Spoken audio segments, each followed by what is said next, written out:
Hello, ladies and gentlemen, and welcome back to the Eagle Eye podcast. It is episode 51, and what better way to transcend into the 50s than with a final to cover? America has made it into the Apertura 2018 final after demolishing Pumas, and tonight we got so much to cover.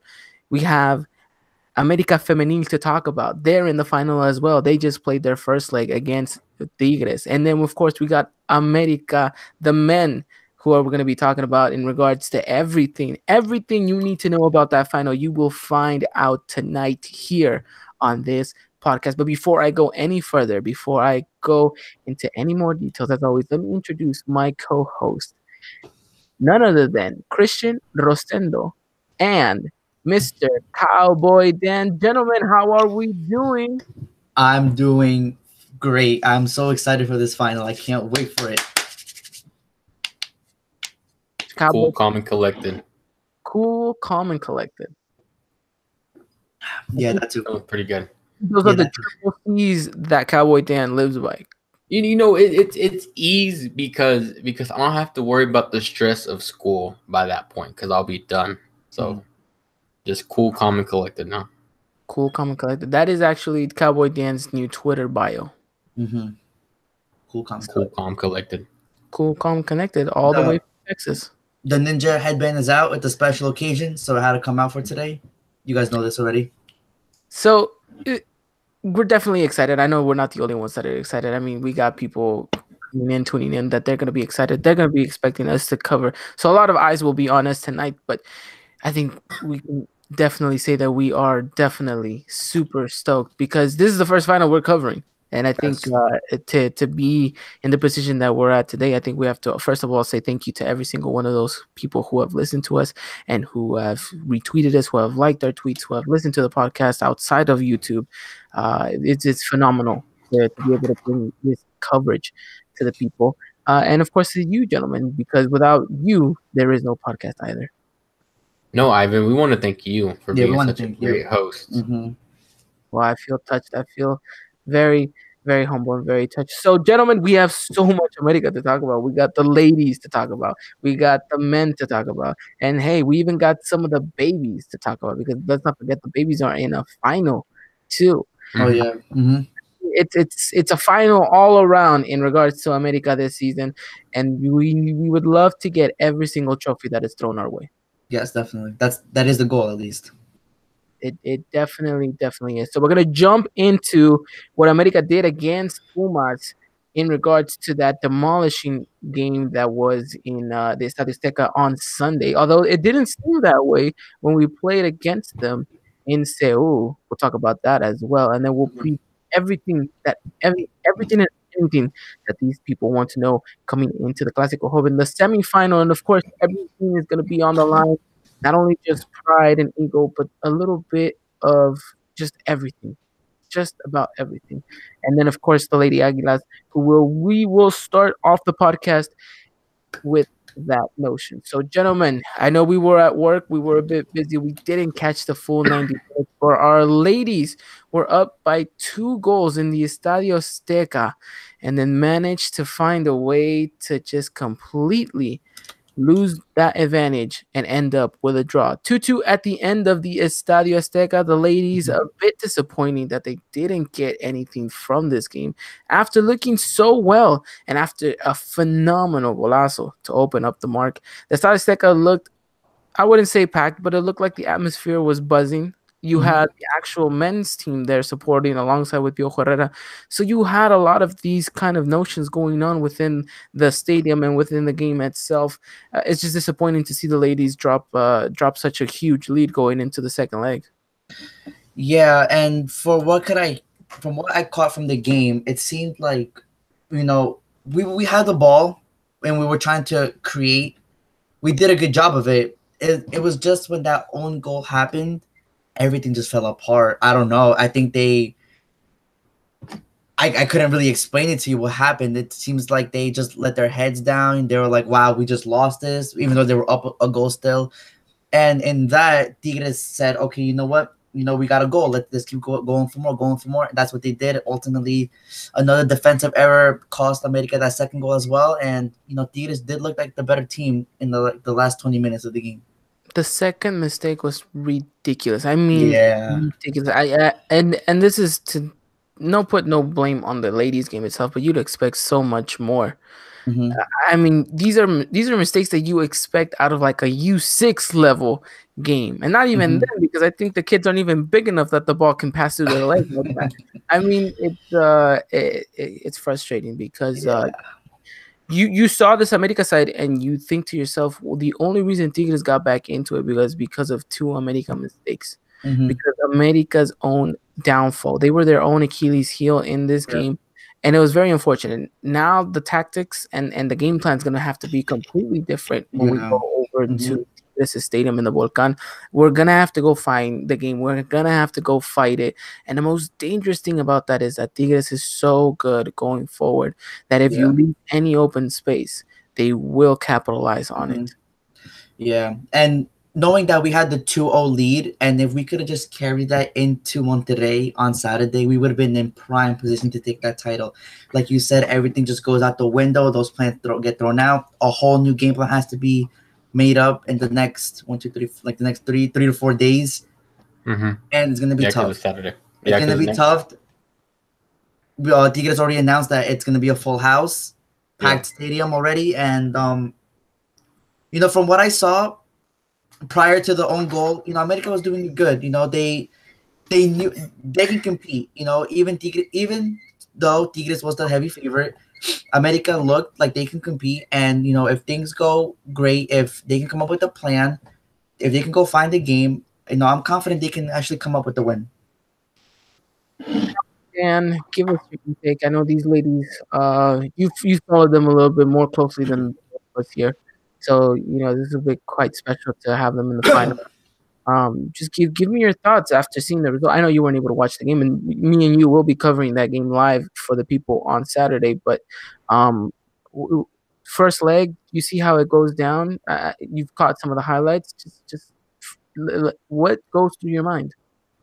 Yeah, just the frustration, because seeing those two mistakes, not something you want to see from the ladies too, especially going into the Liga. This is the best defensive team in the league. That was this opportunity too, and so just seeing those is very frustrating and something that can be corrected and fixed. It's just like I said, frustrating to see those two goals happen, especially one being an own goal. But going forward, knowing these ladies, they have that mentality, they have that fight in them. So there's no doubt about it that they can go out and still compete against this Tigres side come Saturday. No, definitely, definitely. And we will have live coverage of that matchup so you guys can find live tweeting that matchup. And of course, we're still figuring it out, but it might be a possibility that we might be jumping on the Eagle Eye YouTube page and we will be out here not narrating, but kind of giving you live comment and live feedback as the game is going on. So if you guys want to join us in that, we will let you guys know exactly when that will be and if that will be possible. And of course, we're very excited because it is the Lady Aguilas. And I think to just not wrap it all up, because we will talk a little bit later on about the ladies and what they gotta need to do, but I think they can't let this result get to their head as hard as Mhm. it is. They need to know that they put up a very good fight against a very good Tigres and that they can go toe to toe with anyone. I think Yeah. Dylan, you said it right. They should ride on the fact that they were the best defensive team throughout the regular season, and just kind of pick it up. These two mistakes Mhm. happen. Unfortunately, they happen on the big stage in a final, but now it's in these moments you define whether or not you have character, whether you're not you are capable of stepping up to the plate, and this either makes or breaks history for the ladies, and whether or not they want to be engraved in the history books of the Liga MX Femenil and the institution itself in regards to the women's game. It's important that they go out there and they put it all on the line. Yeah, exactly. You can have said it in a better way. Definitely, most definitely. Well, ladies, we will still be supporting you as always. The first thing I plead to all of you to do come Saturday morning is, if you wake up after that horrendous hangover from the club on Friday night, the first thing you do is you go on Twitter and That's you the do cure. hashtag Lady Aguilas. We need to be there for them. We will be there for them, and they will know that our support is extraordinary, because I believe a lot of people do follow these ladies in English as well. So, gentlemen, anything else you want to add on to the ladies? We will come back to them later, but as of now, anything you want to add on? That first No. goal was a golazo. Yeah. That second goal was a golazo. Actually, both of them were really good goals. Actually, The first one was insane. that was insane. Like, oh, dude, the way she shot it, just the way it, like, kind of dipped into it. It was beautiful. I was thinking about it. I was like, Ah. I don't even think if Marchesini was in goal, he would have saved it. Oh, dude, that was a great shot. I think it got deflected a little bit though. I'm not gonna lie. I had to rewatch the video again. I only saw it like a couple of times, but I think it got a little bit of a deflection. But that's nothing to take away from the beautiful shot though, and the beautiful goal that it was. Yeah. And it was exactly what America needed, and they will need something just as equally brilliant come second. But like you said though, they just can't let this result get to their head and play their game, play like how they were playing. Know that in their head, for the most part, it wasn't Tigres that like made the goals. It was their own fault. So they can minimize those mistakes, their errors. They know they have this in the bag, and they can do this. And I think the ladies have proven time and time again that they're strong. Their will set, and their mindset is very good. Yeah. And I think most of these ladies, they know what it's like to be defeated, but they want to come back and they want to be champions. And I think that was their goal, and they're 90 minutes away from doing so. Let's go.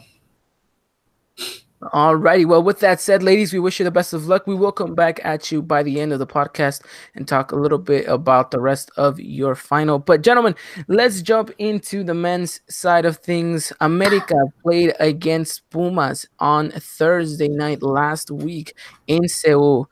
A very dull game from our Aguilas, a very worrisome game. And this was a podcast that we thought, yes, for once, we're actually going to be happy. We're actually going to be able to hype up. We're actually going to be able to talk about America in the best way possible. But not quite. Not quite. We can't go and we can't ignore the fact that we had a horrendous game in the first leg. Now, gentlemen, who has the lineup so we can go through this and talk about what happened on Thursday, so then we can go from there and then talk about the great things that happened on Sunday. Dylan, I see your hand is up. Get us the lineup for Thursday. Marchesín, Aguilar, Edson, Bruno, Aguilera, Reyes, Lainez, Uribe, Guido, Oribe, Peralta, and Roger Martinez. Now, it was a back five. Now, we predicted a back five, if I'm not mistaken. We knew that Piojo was going to come out and be a bit conservative. And that's something we've criticized because we thought, the best thing that this team could do is go back to the way they were playing, is playing with that back four, playing with the 4 or 5 midfielders, and then that one lone striker. Yeah. We got that in the second leg, but without ignoring the fact that what happened in Seoul was vital. Let's dissect the first leg properly, because I think it's important that we do so, because this game will play a huge factor in what we will see come the final against Cruz Azul, possibly in the first leg as well. Now, Piojo comes in with a back five, and it's the same back five in regards to what we showed in Toluca. I mean, not away, at home at Toluca, with the exception of Georgie Sanchez, who was left out on the bench. Oh, that's a big factor too. And Reyes was put on there. Now, I think he was by far the worst player on that defensive side of the pitch. Horrible. I mean, horrible, it was from him. Yeah, and you really noticed it, especially on that Pumas goal. It was on his side. He could have done so much better in marking. I forgot who the player was. I'm sorry, but he could have done a better job marking him and not letting that pass go through. And it kind of showed even after the goal, he was still getting eaten up on that side. And we're very fortunate that another goal did not. We didn't concede another goal. And the most frustrating thing about this is the fact that he is a left back, a natural left back that has experience, that has played in Liga MX for quite some time, and has played at a national team level. Don't forget, he went to the Confederations Cup with Juan Carlos Osorio. But That was so Yeah, poor it from was him. very poor. He kept backing off, being standoffish, back off, back off. In no way did he go close down the space. And that was the most important part. Close down the space, you close down the cross. That is basic defending 101. And what happened? He didn't do so. Pumas No. crossed it in, boom, goal. Now, before Cruz Azul, as I only say Cruz Azul because I see Luis Mendez put on the chat Cruz Azul rules. We're going to try to break his spirit a little bit here. Uh, Glad to have you on, Luis. Um, America didn't look so bad when we scored that goal. No, it was a great goal. We should talk about that goal. It was a beautiful goal by Linus. It was. It was, right? Now, Pumas at the time was putting the pressure on, as you'd expect them to do. And you kind of expected America to be soaking it in, especially with the formation we were playing. Of course, we said time and time again, we said this, go at the team, make them uncomfortable, put them under pressure. Although at this point, we kind of knew America was going to do that. So it was a phenomenal goal by Diego Lainez because of two things. The way he continues to play, because he could have easily have fallen. He could have easily have let himself fall and gotten the foul. But that kid has such tenacity. And he has such spirit to want to push forward. And it's showcased in that goal. He goes out there, dribbles, and puts in great hustle, gets down the byline, cuts inside, and then, of course, there you see a phenomenal goal. A lot of people will question the goalkeeper, whether or not he should have saved it at his near post. That's neither here nor there for us to discuss. It's a goal. We'll take it. Great job by Diego Lainez. At that point, you thought America needed to shift the perspective. They needed to go on and get a second goal. They needed to go push forward. They needed to find the game. And they did for a little bit, but again, they got standoffish. Halftime came, and then what happened? Rinse and repeat of what happened against Toluca in the second half of the first leg. You stand off, you sit back, you invite the pressure, you can see a goal. Yeah, and you, like you said, it almost feel like it's coming. You know, I was watching the game with my dad, and we were like, "Yo, Pumas is gonna score right now, right?" And he was like, "Yeah, I think they're about to score." And 5 minutes later, they score. You know, it's like you said, rinse and repeat. Like he just doesn't learn. Pio does not learn that when we score, we need to continue the pressure because now we have them on their heels. This is the time where we go attack and see if we can get another goal. And if we do that, you know, then the game plays a little bit more differently. But no, he just decides to drop back and invites Pumas with great talented players to do their thing. And, you know, things just become complicated for us. And I don't know why he loves the complicated life. And then after that, we could have easily have lost that game. Even though we had a penalty, which at that point we all knew he was going to miss. No, we all knew that was a terrible penalty. Terrible penalty. Oh my goodness. You already knew. There was no point of hyping yourself up. You already knew. Roger Martinez stepping up to the plate. You already had a feeling he was going to miss it. So whatever. The case is that he goes and he misses. But Pumas had, 2-3 opportunities. And if Marchesín wasn't in net, I would dare to say that we would have lost that game. I swear. Sometimes I feel like we don't even deserve Marchesín like the way we're playing. It's incredible what this man does for us. And he feels the colors and he feels the passion, and that's phenomenal. And you see that a lot in the second leg. Dylan, anything else you want to add on in the first leg before we start talking about the second? Like as a whole, or are we talking halves? No, as a whole, and just anything first half, second half, doesn't matter. No, really. I just you know, just kind of listen to it, y'all a little bit. Y'all might not agree with me, but just, you know, 90% of the time, I don't think we played very good. You know, despite the fact, you know, you look at it, we clearly don't have possession of the ball. We have a little bit of trouble stringing a few passes together. You know, there were a few minutes, you know, where we did look pretty decent. We looked good, especially whenever it came to Diego Lainez's goal. But other than that, I don't think this team played very well. I don't think this team knew what was at stake. I don't think they felt the way it was playing against Pumas, especially since it was being an away game. You know, no telling what it was. But, you know, obviously we'll get into it. Turn it around the second leg. But, you know, it was something that was very worrisome after you see the final whistle blow after 90 minutes. No, yeah, I think me and Christian will agree with you perfectly there in that sense that for the majority of the match, it was terrible. I mean, terrible. Just hopefully at that point we were thinking let's hope it's better. And to be honest, I was expecting a back five against Pumas at home. The fact that we went to a back four just kind of lit my eyes with it was phenomenal. And you know, bring something funny up that it just clicked to me right now. Remember when we were giving our predictions and I said there is no way America gets 4 goals past Pumas or even at 4, that if we did, I would have shaved my beard off. Well, I only said that for the Seoul game, right? Mhm. So I just in case anyone brings it up, I don't have to shave my beard because boy did we demolish them. Let's talk about the second leg, and then All right, we'll happy times now.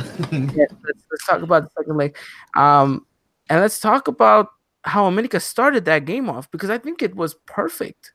Ooh, It's that we brought the game to them exactly the way we wanted them to. yes. Now, give me the lineup. Who has the lineup for the second leg? I think it's I important to do. break it down. All right, Dylan, give the people the lineup for the second leg. It's important to break it down. Marchesín, Aguilar, Valdez, Aguilera, Sanchez, Ibarra, Corona, Guido, Lainez, Uribe, and Roger. Yep. Now, when America tweeted this lineup, a lot of us questioned where was Edson Alvarez. And a lot of us questioned, what are we going kind of this 4-3-3 formation? What's going on? Especially with the way they kind of gave the picture. The picture, yeah, But if you paid close attention, Mateus Uribe was in the cam position. He was let loose, and that brought out the best of him. And I think it's the best game we've seen Mateus Uribe play this whole season. Yes. That says a lot. And that says that, and for the first time, he looked happy playing that ball. He looked happy on the pitch. He wanted the ball. He demanded it. He moved the pieces. He was orchestrating things going forward. It wasn't just Ibarra this time. It wasn't just Lainez. It was Mateus Uribe kind of holding the midfield going forward, knowing that he was secure with Joe Corona and Guido Rodriguez at the back. I mean, a lot of pieces were put in the right place. Piojo Herrera, for this one, we need to give his praise because he planted it perfectly. Yeah, he did. And we said time and time again, why for about 90% of the season you play with a 4-4-1-1, I guess you could say. Yeah, Why would you ultimately try and switch it up? And maybe he did that for a reason, so that maybe he could catch teams off guard. Maybe that's what I was thinking too. We'll get into that. He saw maybe it's not going to work for Pumas, so let's go to what we know, and I think it definitely showcased, and it worked perfectly. Now, when this lineup comes out, gentlemen, what is your train of thought? What is the first thing that pops into your head, Dylan? To be honest with you, I know I had my choir competition day. This is actually the first time I saw the lineup. To be quite honest with you, I didn't really think nothing of it whenever the game had started. But seeing this now, I think it's pretty interesting. Seeing what you're trying to do here, especially having Corona in the midfield. You're putting Sanchez back in, and then just my number one question was where's Edson, because he wasn't even in the bench either. I mean, when Cowboy Dan says he had a choir concert, he was actually filming he was actually recording the last of our Eagle Eye Boy mixtape. So yeah, that's coming out. You know what? You had to book the studio time during. Yeah, basically. Yeah, there you go. I was a bit busy doing some more behind the scenes stuff, so I wasn't able to watch the game. But yeah, no, it was very questionable as to where Edson was, correct? No, well, he was injured. I thought everyone knew that. No, I didn't know that. I really didn't. I thought he had a knock. Well, he was injured. Well, it was kind of he's still in doubt for Thursday. Yes, he's still in doubt for Thursday. He'll be ready for Sunday, but he's in doubt for Thursday still. I think it's him, Bruno, and Uribe that were training a little bit separate from the whole group these past couple days. We have a good friend, La Resaca Americanista, out here in the group chat. He'll let us know exactly who's working a little bit separate right now. Yeah. That is a worrisome thing that we'll talk about. Yeah, but we'll talk about that way past. But right now. But let's jump into it. Because America gets that goal, phenomenal goal by Renato Ibarra. Yes. Again, goalkeeper. Well deserved. And a player that's been criticized so heavily by America, definitely, yes. So heavily by the two of you. If I'm pointing fingers here at the table. What have I ever said? Can you go find that in the archives? Because I've never criticized Ibarra. I know I'm May- getting Maybe not to like. I but mean, there's things he no, can improve on, but a we've lot. always said that he was a game changer. But yes, I do agree with you. A lot of Americanistas do criticize Ibarra a lot, and I just don't understand why. If this guy time and time again proves that he is the game changer and he is the starter that we need every single game. I went on the Another Football podcast with Gary and Tom, our good friends, and I mentioned to them, and I said a lot of Americanistas will probably hate me for saying this, and a lot of people will probably, will call for my resignation here, but I dare to say that Renato Ibarra is by far our best player going forward, even over Diego Lainez. No, that's true Oh, though. yeah. But it's true, yeah. Like A people lot of that people, actually a lot of know. people wouldn't see it like that. No, but that's the whole. I think people just look at names. They don't really analyze the game like we do. When we see the game, we know that Ibarra is. I guess I'm gonna say it now. I guess Ibarra is more important than Diego Lainez because Ibarra does things that Lainez can't do yet. Yes, Lainez is very influential in the game. Yes, Lainez can do many things. But it's just something you feel that when Renato Ibarra has the ball going down that way, you just feel something like something great's about to happen. And like I don't like you feel that with Linus, but not to the extent that you do with Ibarra, you know? Yeah, exactly. Because what have we said time and time again? Linus prefers that 10 spot, playing behind the striker, and Right. so that's what I'm saying. You could throw him on the wing, but you're not gonna get the same for him that you if you played at the 10 spot, and you're not gonna get what Renato does from Ibargüen or Cecilio Dominguez. Exactly. And it's important to make the distinction that it's two distinct players. Two players that have very different qualities, but very, very influential qualities to the game and to the team itself. Like we mentioned, I think Linus down the middle is phenomenal. I think he works perfectly. I think on the left-hand side, he does a wonderful job as well. Yeah, but definitely.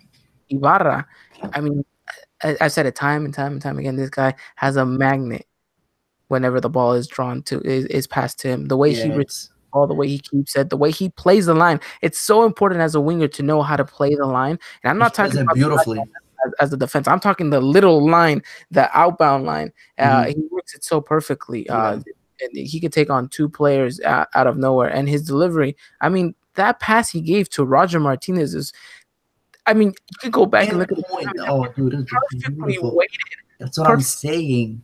Another player would have tried to dink the goalkeeper or try to shoot it and would have missed that. But Ibarra has vision. He has the composure and knows exactly what pass to play. That it's pinpoint perfect. And Roger even almost misses that, by the way. So, but thank God he didn't, though. He kind of with his shin guard. But again, we gotta give Renato the praise that he deserves at this point. The worrisome thing is his contract's running up soon. Yes. He's about to be on 6 months also. And the rumors circulating that he might be traded to Santos. I if I was America's board, I'd get this guy another 2-3 years. Yeah, at least two. But it was a very well-rounded game by all of our players. I think even the commentators at one point said you can't really pick out a man of the match at this point because America seems to have no weak spots. We did, though, however, have a setback. As soon as we scored the goal, again, it was a tendency to sit back a little bit and invited Pumas on, and they got that goal. Not gonna lie, when Pumas got that goal, I got a little bit worried. I'm not gonna lie. That was a little bit worrisome for me because knowing that Pumas needed one more goal and then we would have needed two more. Exactly. Yeah. But what happened? I said after I saw that because it happened right before we started performing. I said WTF in church. Yeah. Because we have this tendency to go back and to think that America was going to fall back into the same kind of things that they've been doing. But something clicked, something registered in these players that I have not seen in such a long time. And that was the will and hunger to keep going forward and to not let this moment pass them. Right. And that was important. And because of it, America found a second, they found a third, they found a fourth, and a fifth. and a 6. And gentlemen, did we not say this last podcast? It doesn't matter if you're playing a semifinal game. It doesn't matter if you're playing a quarterfinal game. We want you to go out there and we want you to destroy the opposition if you have the chance to. Mhm. That means bring your shooting boots. Guess what? We brought them. Dylan, how many times were we asking for that? Dude, you could go back and you can count that. Probably the whole 17 games that we played so far. And even more. Or more, yeah. We brought our shooting boots. We played creatively. We passed the ball around. We moved it. We made Pumas run. And we didn't always fall back and sit back. How amazing was it to watch an America play as fluid as they did? It was beautiful. I mean, obviously, it was the best game that we've played this season, but it just shows you the caliber and like the what we can bring to the table. And I know we've been saying it time and time again that if you take our team, our 11 players, and you put them against another 11 players from any league, we are the better team. And this is what this team can bring, and it needs to show out this Thursday and Sunday, because we're gonna need all of it, because Cruz Azul is not Pumas. And I think America knows that. But if they play like this, like they played Sunday, we should be very confident going into this final. I have no reason to believe why we can't blow out Cruz Azul just the way we blew out Pumas, and we could have blew out Toluca too. Definitely, we let off the gas pedal. Another thing too is like this game just fills everyone with confidence now, and that's huge and crucial going into this final. Definitely. And it's important that they keep focus, and that's the most important part. And I think that's today's word of the podcast. It's the focus. The 3 C's, Dylan. Calm, cool, collected. Calm, cool, and collected. They need those 3 C's, and they need focus, because I think it's important that they ride this confidence, but they don't let it get to their head. Right. They let it energize them. They let it motivate them, but it doesn't mean that you've won anything at this point. Because believe me, if you lose come Sunday, then everything that you did was for nothing. And guess what? Your season is still a failure. Yes, definitely. So now it's important to find what it is that's going to drive you, and that win could be definitely the instigator going forward. Yeah. But that's another thing too. We can't get overconfident now. Yes, we just scored against 6 against Pumas. Okay, but it's not the time to let the foot off the gas pedal. You have to keep on the pedal and keep going, because the moment you step off, Cruz Azul will come and they will attack you and they will punish you for it. It's going to be a very, very interesting game. And we'll break down the tactics a little bit when we start talking about the final itself. But going back to this Pumas game, just to kind of wrap it all up, a lot of people will say though that the Pumas goalkeeper kind of gifted us a little bit of he had a terrible night, let's be honest. I mean, giving away a penalty, the terrible pass that he gave, leading up to but that was great pressure from Uribe though. You can't take that away from him. No, it was, but the goalkeeper should have at least at least exactly, but that was still great pressure though. But and then that was that hustle. It's the first time we saw an America that showed heart and hustle for full 90 minutes. And it was a good game, but I think Pumas kind of did gift us a little bit things here and there. Nothing to take away from the team itself, but I think we pushed Pumas to that point. I think America's pressure, I think America's own doing caused Pumas' demise, caused them to crumble, and and I think it really showcased exactly why it is that it's our year. It's our time to shine. Even though Pumas, Cruz Azul people will say it's their year. 21 years. And let it be 22 at this point. I don't care if it's 29 years. They're never going to win. Not on our watch, at least.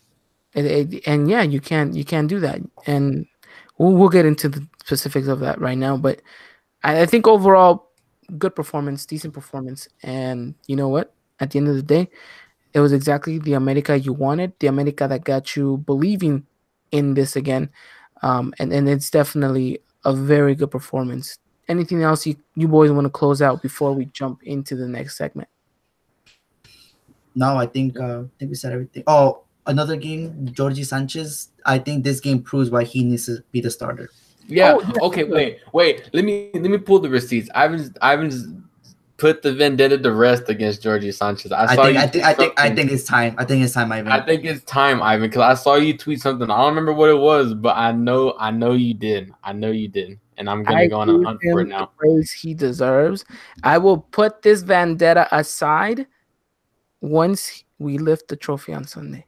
Okay, that's fair enough. But fair. You do know he was the reason for that Ibarra goal, right? No, yeah, definitely. Okay. Definitely. No, look, I give this kid credit what credit is due, and I also give him a hard time whenever it is he is at fault. And the same reason goes, and like I've said it before, the reason why I'm so tough on this kid, the reason why I have such high expectation is because I was the same way with Edson Alvarez, a kid that was promising, but I didn't want him to fall through the cracks. So my best way of doing so was to be strong about it and kind of have this vendetta on it. And I think this love-hate relationship between me and him have worked perfectly. Where's Ricky? We gotta tell him thanks Santos for letting us have Sanchez. Yeah, to be honest. Where's Ricky? They paid like 2 Danimals for him. Dude, what did he give? Was that not the swap that they had with Lozano? Yes. Is that not it? Oh, that was? Okay. Yeah. I think we got the better end. I think we did, yeah. He's been flying under the radar for so long. A lot of people don't. And you're right, Dylan. The tweet I gave was one of the tweets where I praised him was when some people were giving kind of like the predicted lineups for like the 2022 World Cup and whatnot. And I said, well, why is no one putting George Sanchez on the right or left hand side?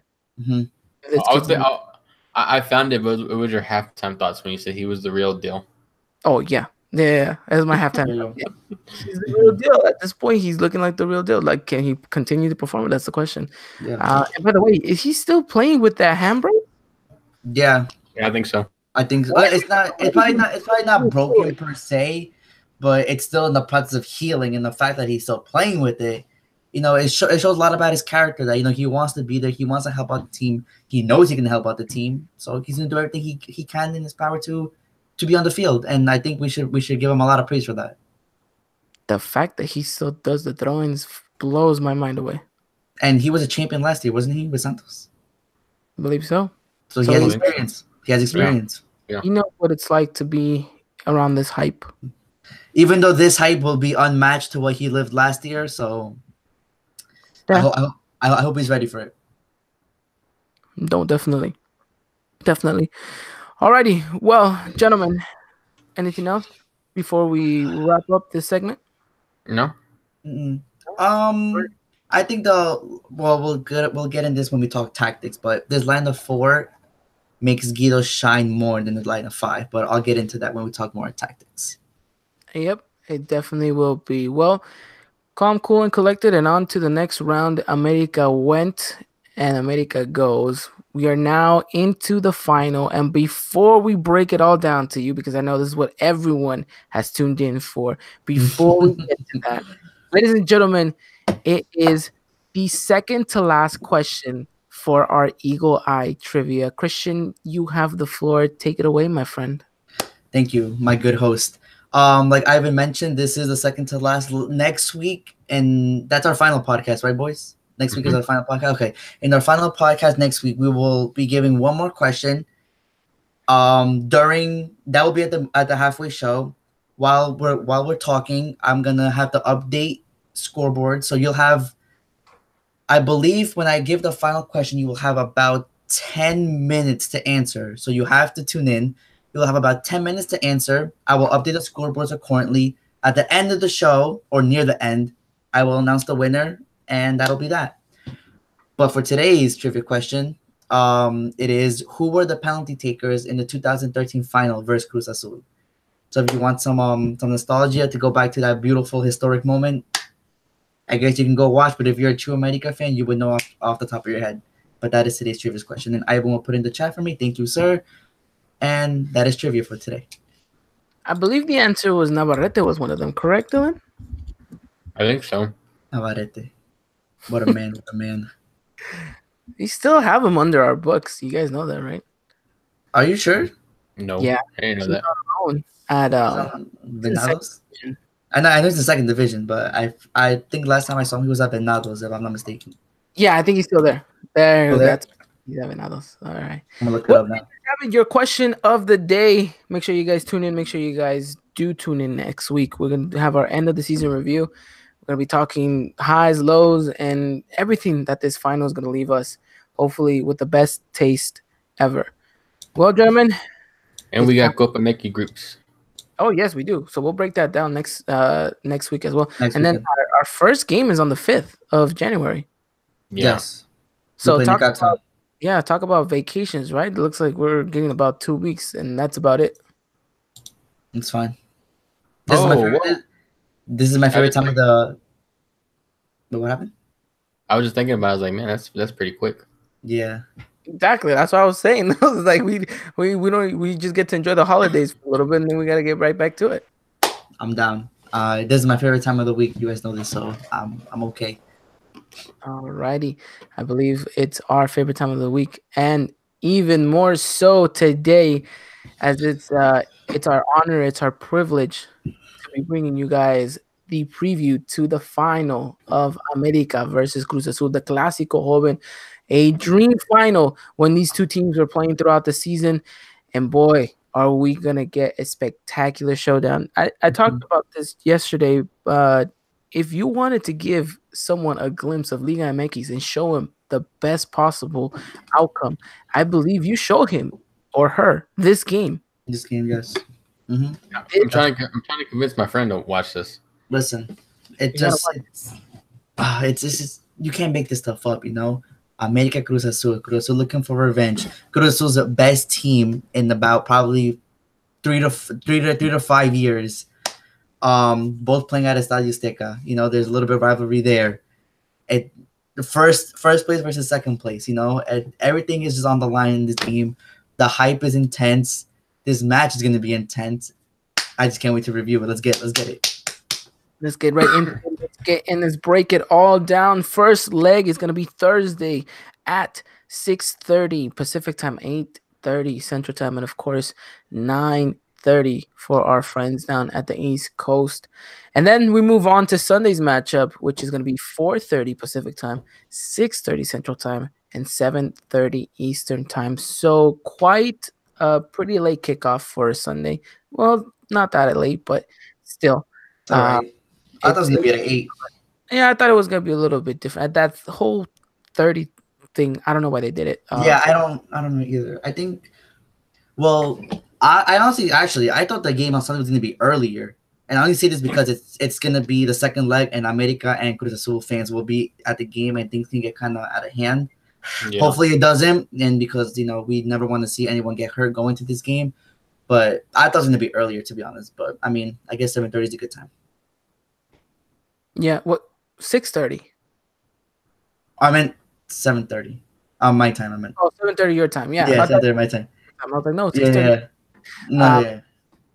Our good friend Alan Tomayo is gonna be going down there to the game. So That's shout the out to homie. you. That's the homie. He was at the Boca River game too. He was. Look at that. Dude, He's my man just goes everywhere, honestly. For real. lineup, man, right there. Oh, And then, man. of course, our good friend Mr. Tom Harrison will be at the stadium as well on Sunday. Maybe these My two man will Tom. and wave hi to each other. Mhm. And of course, everything going on down there. We want to extend our best wishes to the Club America team, the Club America English team. We know Mr. Ted Brooks, so he's going to be experiencing his first final as well. The man who runs the English account has done a phenomenal Phenomenal job. with all of that. So good luck to him, and hopefully he and the rest of the staff enjoys this matchup for what it is. And what more can we say? We're pumped about this. We're excited. We're excited, man. How long has it been since we've been in a final? 2 years. 2 years, 2 yeah. Our last one was the Christmas final. Oh yeah. I was actually in Mexico City at the time. I was actually a day late. If not, I could have gone to the Estadio Azteca, but that's neither here nor there.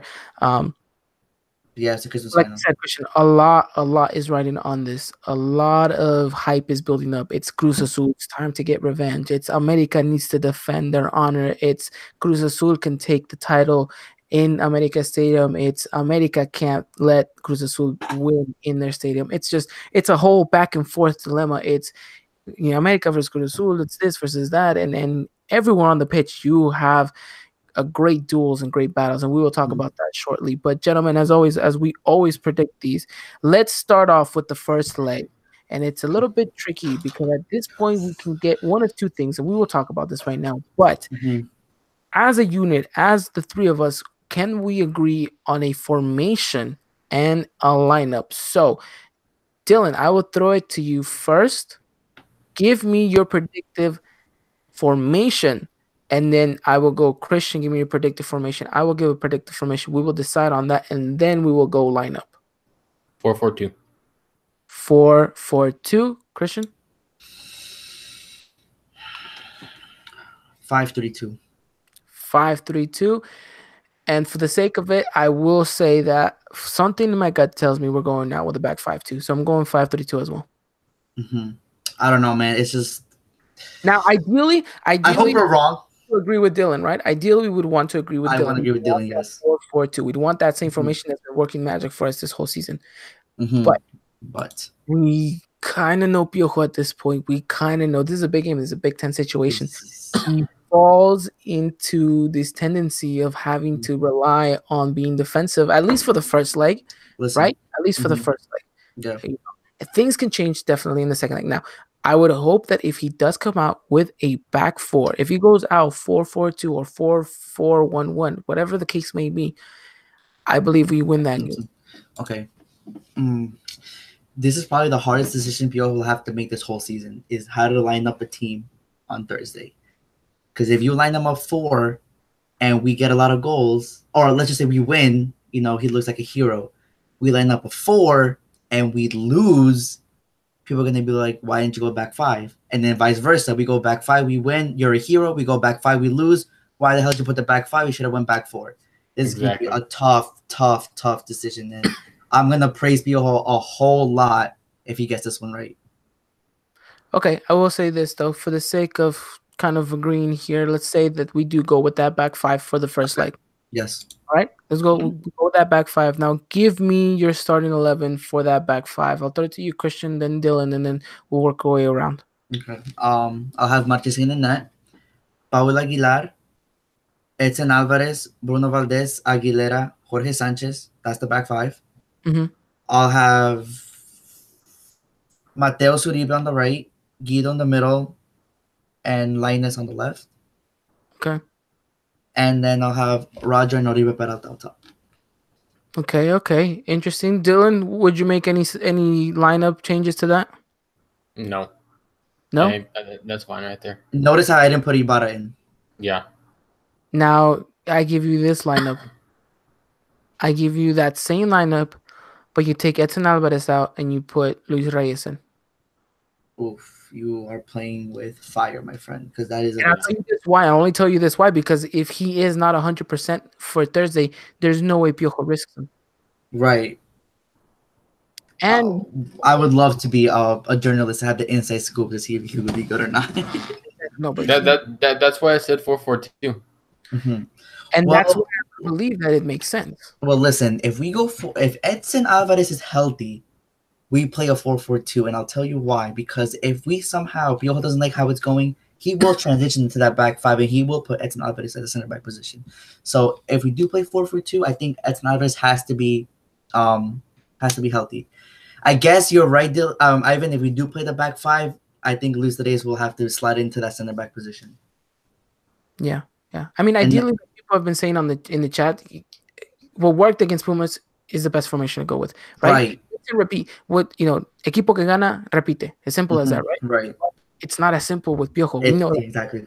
And as hyped up as we are after that Pumas game, I think we have to level ourselves up at least for this preview and say, you know what, if we're kind of taking a step back from all of this, I think Piojo's safe bet, not his best bet, but his safe bet is to actually go back to that back 5, at least for the first leg. At least for the first leg, and I think he's gonna want to do that. Don't I think? Well. Let's be realistic here. We know that we are the away team per se, technically speaking, on Sunday. That'll mean that our fans will show out more on Thursday than they will Sunday, only due to ticket reasons, and we're not going to get into that. we're not going to get into that right now, the ticket reasons and why Cruz Azul has the advantage, but whatever. So people will expect more Cruz Azul fans there to be Sunday. Having said that, if you know Thursday will be your one opportunity to have the majority of the stadium to be America fans, do you really want to play a back five? I don't Do think you he really? took that into consideration. You don't think he wants to feed off the hype of the stadium? He wants to play it as smart as he can. Now, this is something that was brought up to my attention, and that is kind of something that we need to address. Piojo, at the time, with Ricardo Pelaez, they worked very closely with him. So close that he would sometimes run down his tactics before the matches, whether it was at America or whether it was at the World Cup. Piojo kind of gave that window. Now, Pelaez knows Piojo like the back of his hand. Now, it was Joel from the Cantina MX who kind of brought this up, and he said, is that a worrisome? Is that a factor in regards to what America does and what Piojo does? And my response was this much: it's if Pelaez knows Piojo as well as people say that he does, then Piojo sure as hell should know Pelaez just as well. What works for Cruz Azul can also work in our favor. Right? Because if Piojo knows that Pelaez is going to go into that dressing room and he's going to go and he's going to try to put his hands into Caixinha's plans, then he should already know how to kind of combat that. And same thing goes. If he knows that Pelaez is expecting this, and that, then he needs to tweak it around so that he kind of brings us a surprise factor into all of this as well.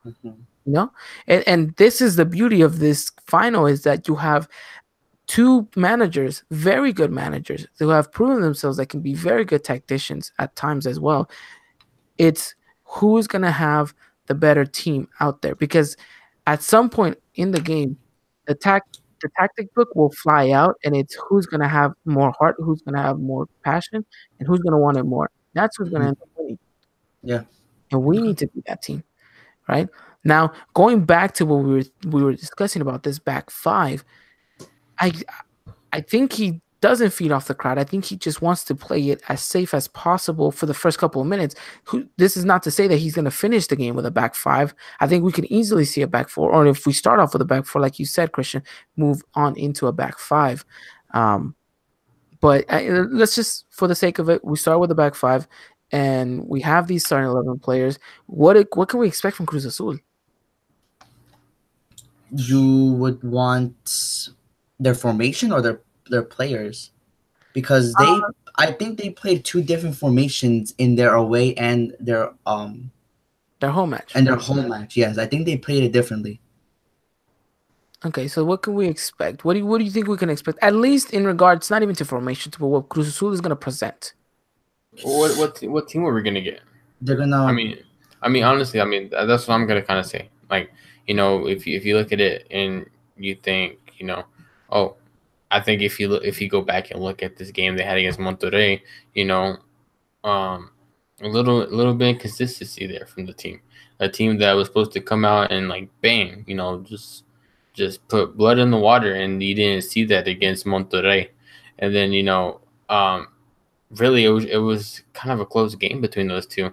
I mean, especially obviously, this isn't the Monterrey or Cruz Azul podcast. This is the American podcast. But I think if we go back and look at that game and see it, a lot of Monterrey fans calling for Diego Alonso's head, until he got him this far in the playoffs. And the way he played against Cruz Azul, I mean, if I remember correctly, I was looking at some stats. Cruz Azul only had 4 shots on target over both legs against Monterrey, and only managed to score once, which is what they needed to advance and get where they are now. So it just kind of seems like, what team are we going to get from this Cruz Azul side? Are they in this slump, or you would think they're going to come out with this passion and fire because they know this is Clásico Joven and this is a big game? I want to point out something too. In the first leg of Monterrey Cruz Azul, Monterrey played with a 4-2-3-1, and they won the match. At the Estadio Azteca, Monterrey presented a 5-4-1, and they lost the match. Now, what does that tell you? Cruz Azul knows how to break the back five. And, well, not just necessarily that. I think Monterrey kind of shot themselves in their own, in the foot in that leg. But it's a very good point that we made last week, and our good friend Carlos Diaz touches upon it. He says the back line, the back five, allows Cruz Azul to control the tempo and the ball. When America gets pressured, we don't do very well. Hence, why we had that Toluca first like match. So he Right. brings up a very good point that we brought up Okay. last podcast. And you know how earlier I was saying about Guido Rodriguez?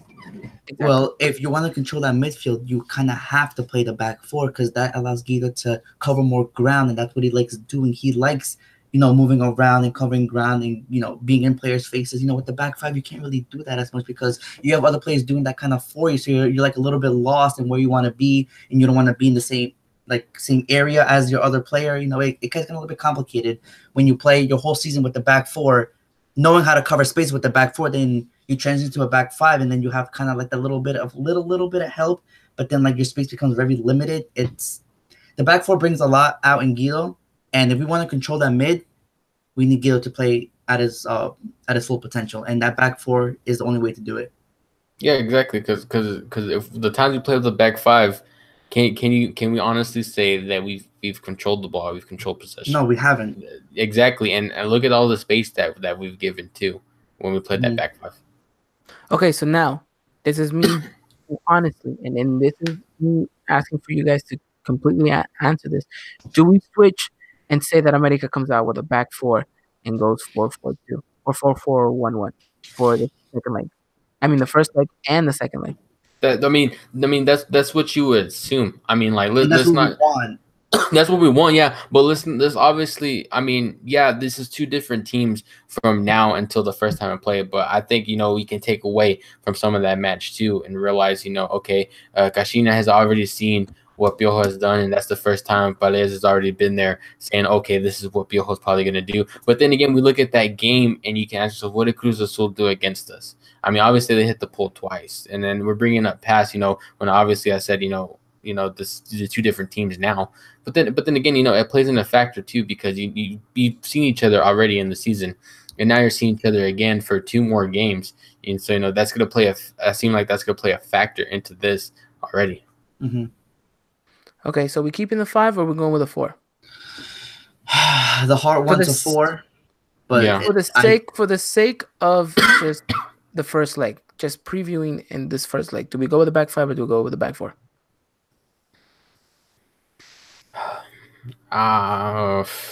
Don't tell me what your heart wants. Your gut, your instincts, and your gut. What does it tell you? 5. It really 5. does. Yeah. 5. Okay, we'll go with the back 5. All right. With that said, now give me your prediction, Christian. Prediction as a score. First leg. Yep. First leg score. We tie 1-1. Okay, Dylan. Yeah, 1-1 tie. All right, I'm going with a draw as well. So for the sake of this, let's say America does walk away with a draw. Is that the end of the world? But see, this is what I'm saying though. In terms of, I guess it's not that big of a deal when you really think about it. But if you really, really dive into, Cruz is gonna have the home field advantage. Now they're gonna ride this momentum with their fans. Their fans are gonna want goals. This draw favors them more than it favors us. There's no away goal. There's no any table position. There's nothing like that. It's just the fact that they have a tie going into a stadium that is filled more with their fans. They're gonna ride off the momentum. Cruz Azul right now is all a momentum-based team. They live off this hype right now. If you keep giving them more of that, they're gonna produce results, and that's what America needs to be wary about.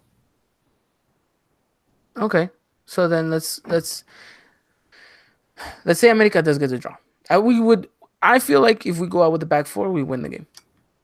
In that first leg, we win. We're gonna go back. We're gonna win with the back 4. We win with the back 4, but we definitely win with the back 4. I think we draw with the back 5, and that's why we're saying for this hypothetical sake. Okay. Mm-hmm. That back 5 gets that 1-win draw. It's a poor result for us as fans, yes. As a team, will they see it that way? It depends. Depends on their morale. It depends on how they're looking at it. Depends how the game goes. Out. Yes, exactly. Mm-hmm. So now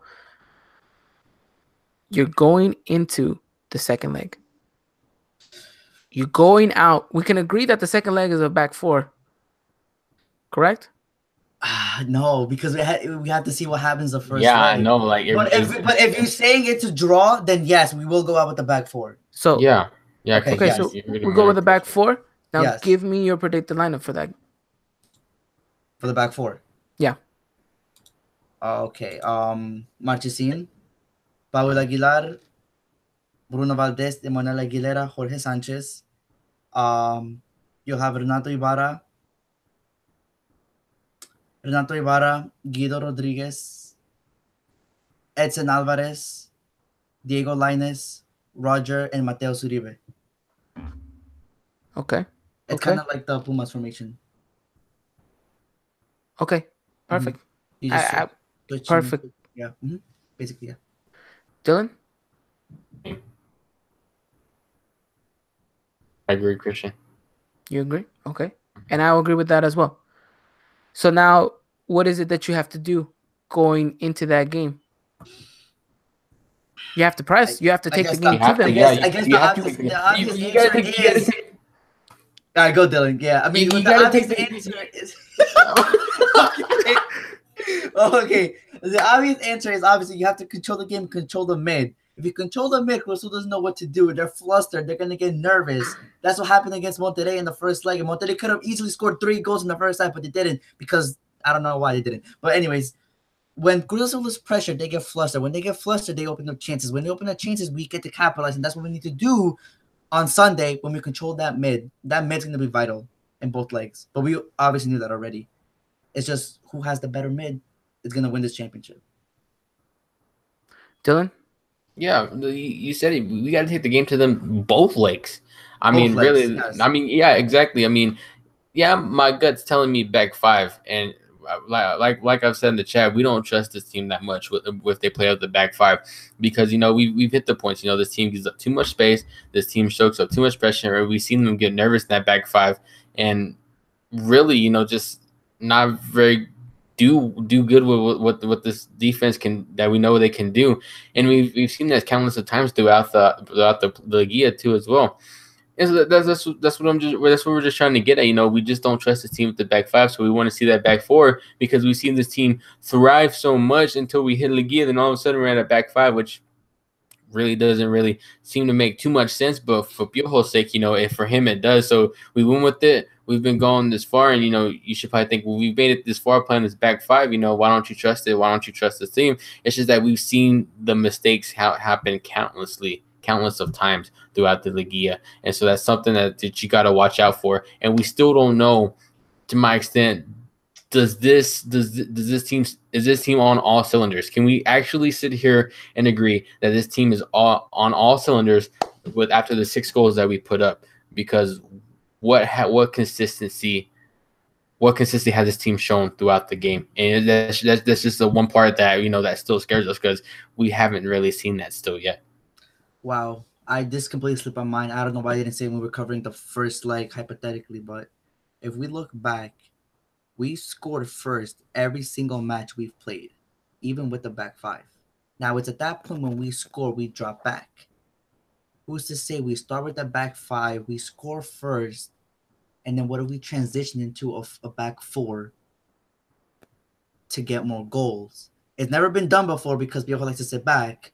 But what if he finally realizes that we score, let's keep going for more and don't sit back? Exactly, and that's a question. That's a question that we have to wait to find out especially Thursday, if that's going to happen, because we've seen that countless of times. And despite the fact that we score first, the pressure's always there. The pressure's always going to be there when we sit back, and it's going to result in a goal, and then people are going to be mad about it. And that's one question that not necessarily we can answer because we know how to fix it. It's just a matter of Piojo is going to go out and fix it. No, and I think both of you make perfect points at this stage. So, you know what? Let's just chuck it all out the window and let's just talk. Let's pretend this game is 180 minutes consistently, right? So what does America need to do? You mentioned it. Hold the midfield. And we've talked about it time and time again. By doing so, you move the ball around, you play the simple football. Simple football wins games. Simple football wins championships, right? Play as a team. One player alone can win you a match. One team consistently can win you a championship, correct? So move the ball, play it, Use your use what's worked for you, and just abuse it. That means set pieces for us. If we get the opportunity, make them work, make them count, like the way you've been doing so in this postseason, Yeah. right? Mm-hmm. And whatever you do not let Cruz Azul get on top of you. Definitely not. No. Whether it's the beginning of the game, whether it's midway through, it's the last 5 minutes, it doesn't matter. You can't let off the gas pedal. Yeah. Because we've seen it against Toluca, we've seen it against Pumas. You can't allow yourself room for mistake. And as simple as that. I think you two mentioned it perfectly. Mm-hmm. Right? Is you can't come into a final and expect the other opponent to be like, yeah, whatever. There's a possibility that we can watch Cruz Azul, because Cruz Azul makes 2, 4, 6, 7 mistakes throughout both legs. But you can't bank on that. You have to go out there and you have to play your perfect game. And Dylan, this is something you've mentioned time and time again: consistency within 90 minutes. We got that against Pumas, more so. Now it's about being able to continue that against Cruz Azul, not just for 90, but 180, right? Mm-hmm. Exactly. And we're seeing the comments. Emperor Palpatine said, I hope we come out strong for both games. And there's no doubt. It seems like I'm really bashing the team, but we've seen this team come out and press and take the game to the opposition. But it's just for so long. You don't see that the whole 45 minutes within the first half. First half speaking, not the whole game, but you see them go 20, 25 minutes, 15 minutes, and then all of a sudden the tables turn and the other team's bringing it to us instead. And it's not about bashing the team, because it's not. It's just about us kind of putting on the table exactly what we've noticed and just seeing, okay, prove us wrong. They did last week. Now do it again this week and lift up a trophy. Now, it's something interesting that I want to touch upon is that there's going to be a battle within the pitch in regards to every aspect. It's going to be two great goalkeepers going at it, two goalkeepers that have had a phenomenal season. Right? You're going to have two very good aerial defenders in Bruno Valdez and Pablo Aguilar. And then you're going to have the two best midfielders in Liga MX within Guido Rodriguez and what's the guy from Cruz Azul? Ivan Marcone.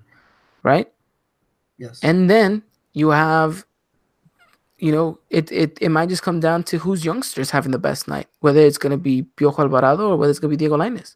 And it's a better winger night, Elias Hernandez or Renato Ibarra. And who's going to have the one forward with the shooting on boots on? Is it going to be Rogers? Is it going to be Caute? Cauterucho, yeah. And it's a battle, literally a battle. Anywhere you go, you have to be on top of it. Like you guys said, on top of it for 180 minutes. That's not going to be easy. But you want to be a champion, you got to do so, right? And like, we're hyped about this. We're excited, but we also need to kind of keep ourselves grounded and be able to tell, okay, what is America? What have they done wrong? What do they need to improve? And at this point, they have little to improve on, but it's these little things that could make or break a championship. In a final, a little error can cost you the whole thing. And we know exactly. Now, one thing I do want to point out, this is America, the best offense in the league. This is Cruz Azul, the best defense team in the league. Needless to say, take this with a grain of salt, but America has scored 13 goals this Liga. Cruz Azul has only scored 4 goals this Liga, but they only let in 2. What do you guys think of that? I think that it's sometimes a lot of coincidence. Look, we could have easily been the best defensive team as well. No, we could have. I know, definitely. Yeah. Exactly. Look, at the end of the day, those stats have to go out the window because it won't matter now. To me, it won't. I mean, to the fans in Mexico City, this should just kind of reassure you that we can score. Scoring I don't think is a problem anymore with us, especially this Liga. So we can't really complain like we have all season that there's no scoring, because now there's definitely scoring. We know we can score.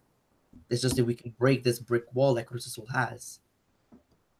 No, yeah. And how do we do it? Like, how you keep pointing out, how do we break this brick wall that they have? You break them down with your 3 most attacking players, which is Diego Lainez, Mateus Uribe, and Renato Ibarra. Exactly. Those 3 hold the key.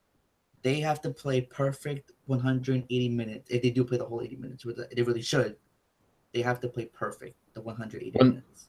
when the game's over, I should see a 10 rating from those three players. A Exactly. perfect 10. Mm-hmm. From SofaScore. Don't flip the score, even though I don't I'd know. love to see an 11, but that probably won't happen. But a 10. Mm-hmm. Yeah, you never know. You never know. That might just be the first time someone gets an 11 this Sunday. And it's not Exactly. to discredit anything that goes on in the first leg, because like it's just as important, because you can easily lose it in that game, or you can easily win it during that game.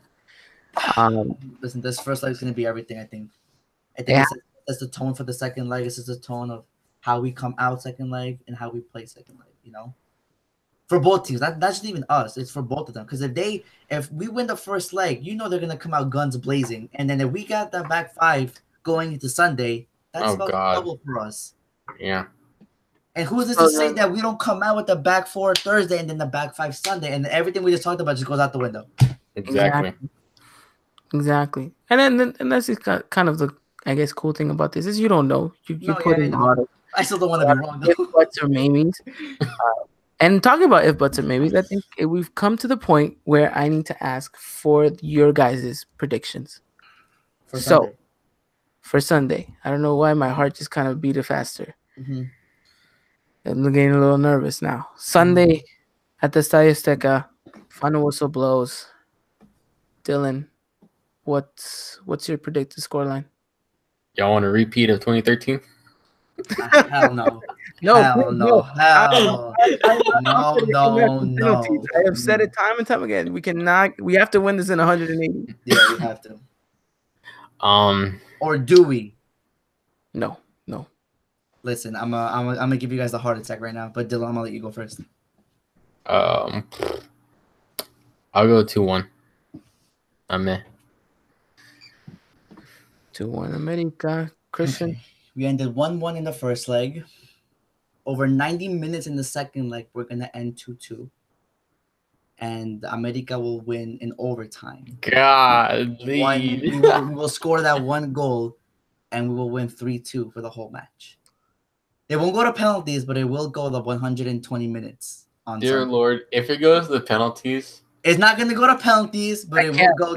It's going to go to 120 minutes, but America will come on top. In those 30 minutes of extra time. My little heart can't handle penalties. It can't. I can't handle penalties either. Honestly, I probably wouldn't even watch, to be honest. But what a crazy story would be if all season we miss penalties just for this one series where we freaking win on penalties. At it, right? Oh my gosh! Oh, I don't know. My hands are sweating. Can we just honestly, can we just like knock on wood so that doesn't happen? Oh man, everything. I mean, definitely drama filled. Yes, does happen. Listen, Sunday. I don't know, man. I want to say. Actually, no, I can't because nothing will beat the 2013 final. But Sunday's going to be very, very close to that in terms of drama and how this game ends. If I had to pick a result, and I see a lot of back and forth, and I see a very tight game, and I see a very good America side finding the back of the net, I am also going Dylan's route, and I'm going 2-1. 2-1? Okay. 2-1. Mm-hmm. But now, this is kind of a PSA message for the team and for the ladies, who are both in kind of the same situation. And it is, regardless of what we think, regardless of what we say, regardless of what the media is saying out there, what the outlets are saying, these 11 players, whether you're the ladies, whether you're the men, this is going a little bit towards more the men, but it still votes the same way for the ladies, is you are given the platform. This is about to be the biggest game of your career. Wait, let me get my tissue first. Wait. Let me get my tissue. All right, go. It's going to be the biggest game of your season, of your career. You have the opportunity to go down in history and be remembered as the most winning team, as the best team, the team to reach 13 titles, not just in America, but in Liga MX as well. So within 180 minutes, you need to give 140%. You need to Mhm. give every last sweat drop that is possible.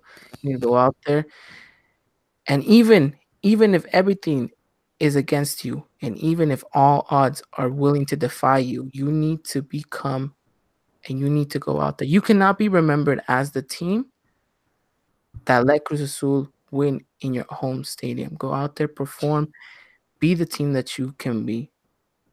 Go out there, step out onto that pitch, and after 180 minutes, walk out as legends. It's in your hands. It literally is in your feet when you have the ball. Trust each other, play as a unit, play as a team, play off each other's strengths, and cover for each other's weaknesses. What happens inside that stadium will be remembered for ages. And all you need to do, all that is asked of you to do, is to go out there and play with heart, play with passion for the fans, for the team, and for yourselves. In the end, you walk out as heroes and you are remembered as legends. So don't defy any odds for yourselves. Do it for a whole culture and a whole nation that is going to be watching you. So let's go out there and let's get that 13th title. Let's do it, boys. Come on. It's as simple as that. Let's put it in the back of the net and let's watch this team.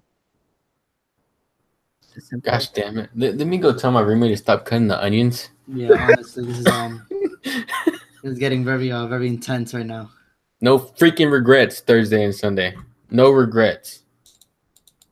You go out there, you live or you die, but you put it all on the line. Mm-hmm. Like I said, simple as that. You make history on Sunday. Yeah. Whether or not it just depends on you, whether you want to be on the side that's writing it or whether you want to be on that side that's going to be remembered as the failure. So it's as simple as 180 minutes, putting it all on the line. You got to want it more, you got to show it as well. Gentlemen, how are we feeling about it? We're confident. Emotional, but confident, but we can do this. I believe in our team. We have hammered them time and time again this season, but with so much tough love has come this product. And all I can say is that our first final that we're covering with all these great listeners, with all these great viewers, all I can say is, America, do not disappoint. Oh, please do not disappoint. Oh man. We are behind you.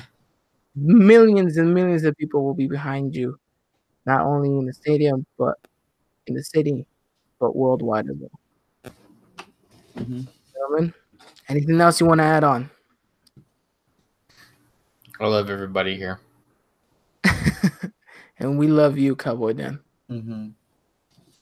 Well, Gentlemen, listen, go, Christian. I can't top your speech because I don't think anyone can. So I'm not even gonna attempt to top your speech. I will say though that we are American. We cannot forget who we are. We are the biggest team. We are the greatest team in Mexico. We need to go out Sunday and prove to everybody why we are, and so everyone can hate us even more. Because that's what I love. Everyone hating us. There you go. Hashtag Odime Más. Hashtag Siempre Águilas. Let's get that 13th title. Ladies, this goes for you as well. Let's go get that first title. Let's go get it. Come on, ladies. We believe in you as well. Tigres, yeah, they may be the favorites, but guess what? That means you're the underdogs, and everyone loves a good underdog story. So go out there and prove to the world why it is that you are and will always be the best lady team in the world. Gentlemen, anything more we can say about our America teams before we get into the end? This is it. This is it. I mean, I think we laid it all out there tonight. Part of the journey. All we got to do is sit back and hope our prediction about the 1-1 draw in the first leg is wrong. We go out and get a dub and we just take it. We get that W, both legs, and we go and we celebrate with the happiest smile on our faces. Baby Águilas, That Do could be you? a good hashtag. Baby Aguilas. They got a big game coming up too, so we'll be trying to keep our eye on them. Hopefully, they can grab the title. Can you imagine the trouble? No trouble Dude, in the America institution. I can Yes. Why imagine not? the trouble. Like Carlos said, America, yeah. It's as simple as that. Gentlemen, part of the journey is the end. We're getting close to it. Let's ride off into the sunset with that 13th title. Let's do it. Let's Let's make do it. history, Thank you sons. to everyone who has come out and supported us, not just today, but the whole season. Thank you to everyone who tuned in right now. Carlos, Luis, Emperor, Papa Teen. They always have a hard name with him. Our good friends from La Resaca Americanista, our good friend Chicken Biscuit, Jose Sepulveda. I mean, our good friend Mr. Leiva, who's definitely going to be rooting against us. Luis Mendez. I mean, every single one of you who came out tonight, we appreciate you. We adore you. And don't forget, next episode is a big one. If you really want that giveaway, I promise you, you got to stay tuned and you got to come. Gentlemen, as always, it has been with my utmost pleasure to have hosted and have you guys as my co-host. Thank you again for coming on tonight. Christian, Dylan, what more can I say about you two? Just wave. My special wave. Your special Special way. wave. My favorite time of the year. But time of the year. Whoa, I'm getting too much into this. My favorite time of the week. I love this podcast so much. I'm so grateful to be on it. So grateful to be talking about the thing I love the most every single week. It all comes down to Sunday. This is it. Let's make history. Let's make history. Gentlemen, we'll be back next week. We'll be closing off the year. And what more can we say? Thank you to everyone. As always, follow us on Twitter at Eagle iPod. We'll have you guys covered with everything. And I mean Please everything from Lady interact with us. Aguilas. Yes, interact with us. Lady Aguilas on Saturday. Please.